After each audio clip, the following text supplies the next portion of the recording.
Disability, Recruitment and Retention, Part 2. The employment cycle, we all know it. It's not rocket science. Just help me, just in case I'm in the wrong slide. That is the employment cycle slide. Now, there's nothing different about the employment of persons with disabilities from the employment of able-bodied people. I know that sounds contradictory, but really the same principles apply. Okay? With a little bit of more focus and a little bit more attention to detail.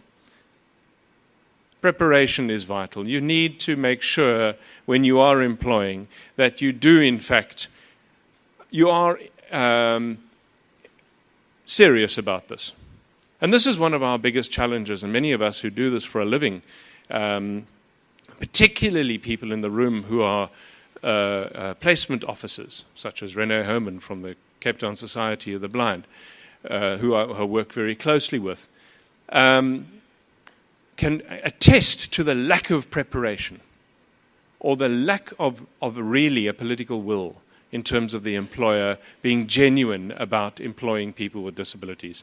So basically we have the preparation, selection, placement, and retention ultimately, which are the fundamentals, and interviewing, of course, are the fundamental steps of employment. So I'm not going to walk you through stuff that most of you know already. What I'm going to take you through is a bit of anecdotal steps, which I think will cover it better. And I love, by now you worked out, I really enjoy. For a blind guy, I have a strange liking of cartoons. Thing is, they're my cartoons. I have a very visual mind, odd as it may seem, and all these cartoons are mine. They're all my head, and then I transmit them to an individual who can draw them. So what we have here is something which is all too common. All too common. What the cartoon depicts is there's an individual in a wheelchair, sorry for the stereotype, but it is still a really useful icon.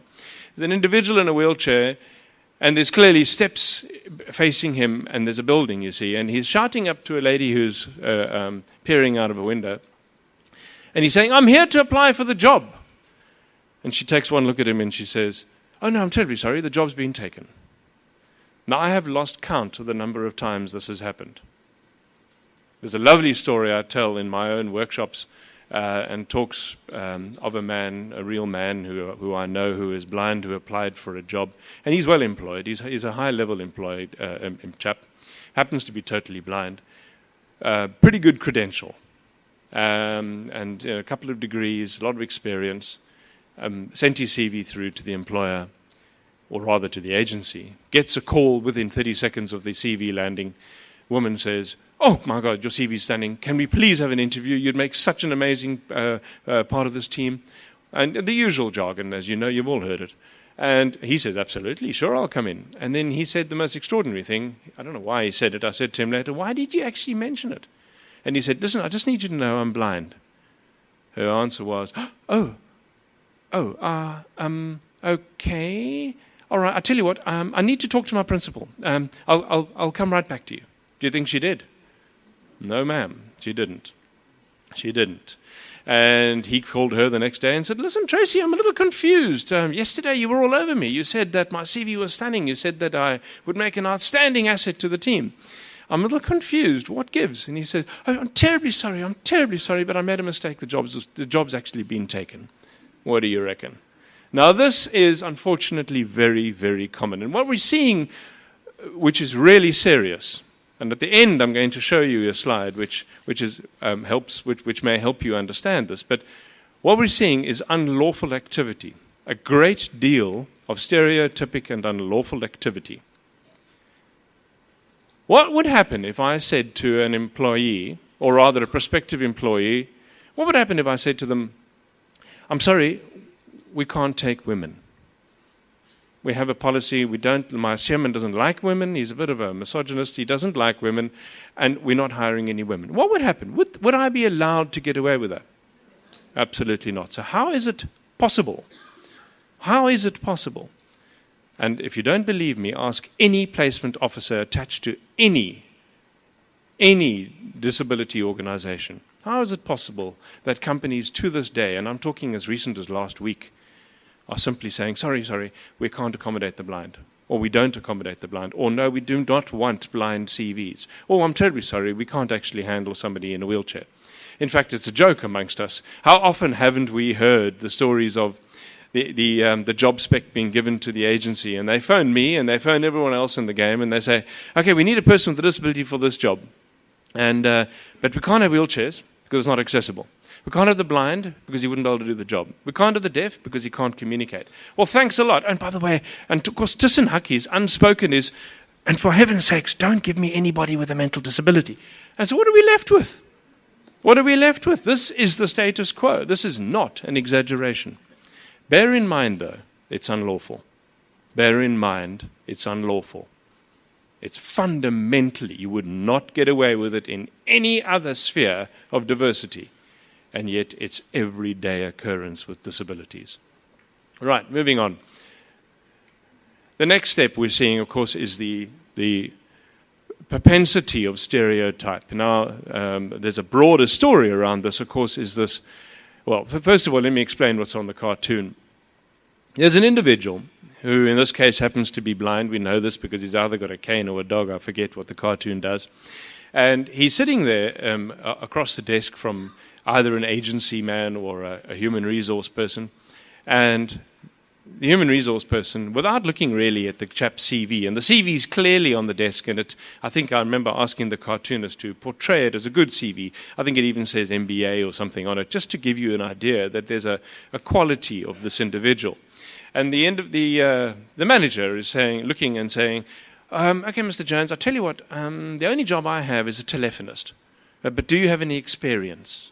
Now, what we're seeing here is one of the greatest mistakes we make in business is to default to what you think is the most likely job that an individual with some form of disability can do. And in this case, the blind, of course, a telephonist is a very classic stereotypic job. Most blind people were telephonists. Certainly, I don't know who else is blind in this room, but certainly I was, straight out of varsity, and I know Vincent was once. So it's a classic thing, the whole telephony stereotype, right? It's no different from assuming that all women, in the old days, 25 years ago, you could be forgiven for saying that all women could cook really well and could sew and could knit.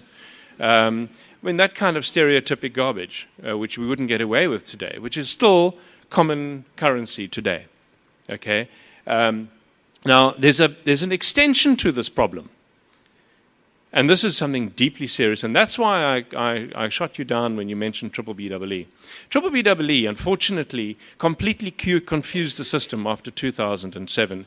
And it added a bizarre and completely inaccurate requirement, which was to specify in BBBEE in 2007 that 2% of persons, or that 2% must be black persons with disabilities, whereas the government in 2002 said 2% of people must be people with disabilities, no disaggregation of race. That's the first mistake that BBBEE made in 2007. The second mistake was to say that there was no need to look at the levels of employment.